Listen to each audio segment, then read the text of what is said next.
তওবা করে নিজেকে সংশোধন করে পরিশুদ্ধ করে তারা ইসলামের পক্ষে মতের পক্ষে তাদের নিজেদেরকে মিলিয়ে নেয়। সুবহানাল্লাহ।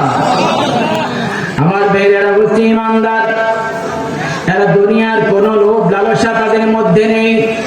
তারা দুনিয়া চায় না, অল্প দিনের দুনিয়া দিয়ে তারা আখিরাত গড়তে চায়। কথা বলেন ঠিক কিনা? আর যারা পরকালকে বিশ্বাস করে না, যাদের কাছে পরকাল ভালো লাগে না, তারা দুনিয়ার সুখে মেতে আছে, তারা অল্প দিনের দুনিয়া দিয়ে তারা পরকালকে বরবাদ করতে চায়।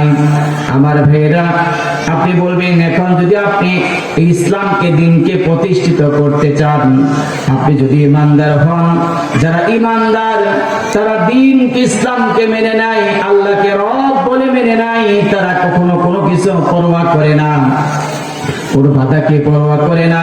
যারা ইমানদার তারা কখনো এটাকে কোনো কিছুকে পরোয়া করে না। কখনো জুলুম আসতে পারে, নির্যাতন আসতে পারে, রক্ত ঝরানো লাগতে পারে, জীবন দেওয়া লাগতে পারে, জেলখানা লাগতে পারে, এভাবে তাদের জীবনটাকে বিলিয়ে দেওয়া লাগতে পারে, এরপরও তারা এক বিন্দু পরিমাণ পিছপা হয় না। কথা বলেন ঠিক কিনা?